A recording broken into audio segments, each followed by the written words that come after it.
Buongiorno, ben ritrovati, nuovo appuntamento con l'informazione di Telefriuli. Il radicalizzare il dibattito non porta a risultati utili.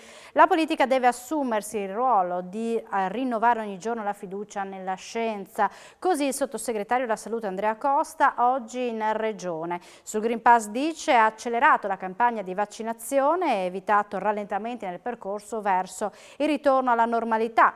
Nell'intervista di Andrea Pierini parla anche di terza dose e scuola. L'obiettivo della ripresa dell'anno scolastico in presenza lo abbiamo raggiunto, ma ora ve n'è uno più importante, cioè garantire la presenza per tutto l'anno scolastico e limitare al più possibile, al minor caso possibile, la didattica a distanza. Quindi anche i tamponi sono uno strumento che possono aiutarci in questo percorso. Terze dosi, come si procederà? Insomma, si parla adesso dei soggetti fragili e poi? Sulle terze dosi anche qui attendiamo le indicazioni che ci arrivano dal CTS e da AIFA. Al momento abbiamo iniziato con i fragili, poi procederemo con gli ultra ottantenni e con il personale sanitario over 60. Dopodiché questa ovviamente è una fase di studio in cui, ripeto, tutti i monitoraggi ci forniranno le indicazioni corrette per procedere. Credo che il dovere e il ruolo del governo sia quello di farsi trovare pronto per la somministrazione della terza dose e sotto questo aspetto devo dire che la struttura garantirà sicuramente questo percorso. Sabato scorso a Trieste 10.000 persone erano in piazza per dire no al Green Pass, è prevista un'altra manifestazione domani. Questi fenomeni vi iniziano a preoccupare il governo?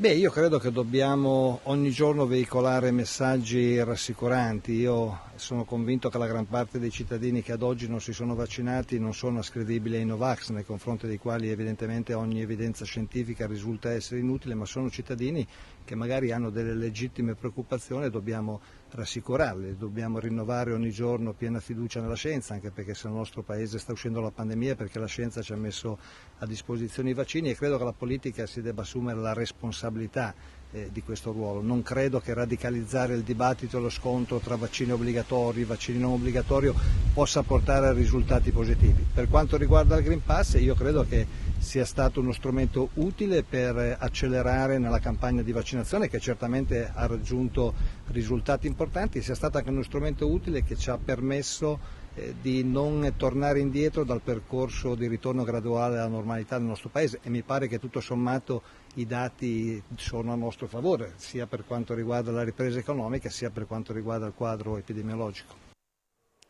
Il virus rallenta la sua corsa in Friuli Venezia Giulia, migliorano tutti gli indicatori a partire dall'RT sceso da 0,97 a 0,84. Sono tutti in miglioramento gli indicatori che descrivono l'andamento della pandemia in Friuli Venezia Giulia, dove l'indice RT è sceso a 0,84. È quanto si legge nella bozza di monitoraggio dell'Istituto Superiore di Sanità e del Ministero della Salute con aggiornamento al 29 settembre. Il contagio continua a rallentare, il numero di casi positivi riportati alla Protezione Civile regionale negli ultimi 14 giorni è diminuito del 23,8%. Il report precedente registrava un calo del 20,6%. I tamponi risultati positivi sul totale dei test effettuati sono il 4%, erano il 5%.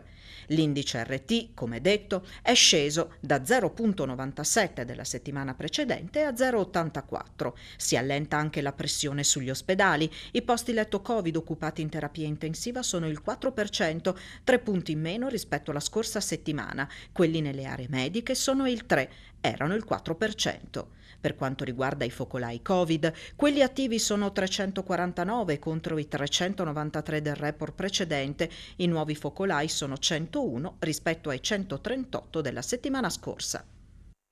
I dati ci dicono che il Friuli Venezia Giulia è saldamente in zona bianca, così il vicepresidente della regione Riccardo Riccardi commenta l'ultimo report sulla pandemia. Ci auguriamo di essere sul rettilineo finale, aggiunge. I prossimi giorni saranno importanti per capire l'effetto della riapertura delle scuole sulla curva dei contagi. Quanto alla terza dose di vaccino, Riccardi parla di adesione timida.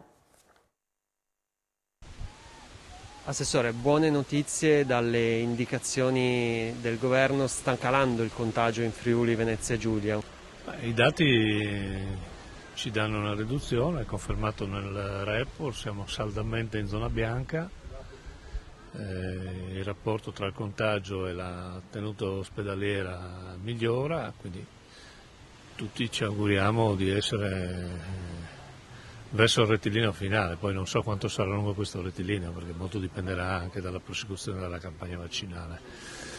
Vediamo un'adesione alla terza dose un po' timida, abbiamo superato le 860.000 adesioni e chiaro, dobbiamo continuare a lavorare per questo. In più esamineremo i dati nei prossimi giorni, perché i prossimi giorni sono i dati dell'effetto apertura delle scuole, quindi bisogna sperare che questa tendenza venga confermata e tutti auspichiamo che sarà così. Arriva anche la stagione, quella almeno l'anno scorso più difficile, ovvero l'autunno, in cui i contagi sono saliti in maniera importante. Sì, però l'anno scorso non c'erano i vaccini, quindi noi dobbiamo continuare a vaccinare, dobbiamo vaccinare con le terze dosi secondo le priorità che ci vengono date dalla gestione commissariale. Dobbiamo mettere in campo le misure che consentano di recuperare tutto quello che purtroppo il mondo sanitario non è riuscito a seguire nel corso della pandemia. Questa è l'altra grande cosa che dobbiamo fare. È un lavoro lungo, difficile, faticoso. Quasi 70 kg di sigarette di contrabbando sono stati trovati su un autoarticolato turco, erano diretti in Inghilterra, 2 le persone denunciate. 69 kg di sigarette di marca Oscar sono stati sequestrati dall'ufficio delle dogane e dalla Guardia di Finanza di Trieste, impedendone così l'immissione in Gran Bretagna in evasione dei diritti doganali. Durante un controllo sui traffici commerciali è stato individuato un mezzo commerciale proveniente dalla Turchia e diretto appunto in Inghilterra. 5 cartoni contenenti 100 filtri d'aria per auto sono stati smontati perché sospetti. All'interno, infatti, abilmente nascoste, c'erano 345 stecche di sigarette per un peso di 69 kg di tabacco lavorato estero. Denunciato a piede libero per contrabbando doganale aggravato l'autista dell'autoarticolato turco e la persona residente in Inghilterra individuata quale destinataria della merce. Il totale dei diritti doganali evasi ammonterebbe a circa 15.000 euro e la successiva cessione sul mercato avrebbe consentito un profitto illecito di circa 7.000 euro. Decine di usignoli, capinere, gardellini e lucherini prelevati illegalmente in natura sono stati trovati in una casa di Latisana e alla sagra degli Osei di Sacile, 2 le persone denunciate. Denunciato per ricettazione e acquisto di cose di sospetta provenienza un cittadino veneto controllato durante la sagra degli Osei a Sacile lo scorso 5 settembre. Il monitoraggio, attivato per bloccare l'attività dell'ucellagione, è stato eseguito dai carabinieri del nucleo CITES di Trieste in collaborazione con la sezione Soarda di Roma. L'uomo è stato trovato in possesso di 28 esemplari di cardellini e lucherini, del valore di 2-3 mila euro, con anelli identificativi falsi, provenienti quindi non da allevamento ma prelevati illegalmente in natura. Un altro espositore è stato sanzionato per circa 1.300 euro per non aver esposto sul suo mezzo di trasporto l'insegna Animali Vivi. Un privato cittadino di Latisana, friulano, infine, lo scorso 6 settembre è stato denunciato per tentato furto venatorio aggravato perché è trovato in possesso, nel giardino della sua abitazione, di 2 gabbie trappole armate con richiami elettroacustici per la cattura di mammiferi e di uccelli. È stato trovato in possesso di 37 esemplari di capinere e usignoli, 25 dei quali con sigillo identificativo fasullo. Richiami e gabbie armate sono stati posti sotto sequestro. Questa mattina il Presidente della Regione, Massimiliano Fedriga, non ha negato una sua possibile ricandidatura alle prossime elezioni regionali e sul caso Morisi invece ha parlato di caso strumentalizzato di un attacco ad orologeria fatto nei confronti della Lega a pochi giorni dalle elezioni amministrative. Vorrei portare avanti quello che abbiamo messo in campo in questi anni di legislatura.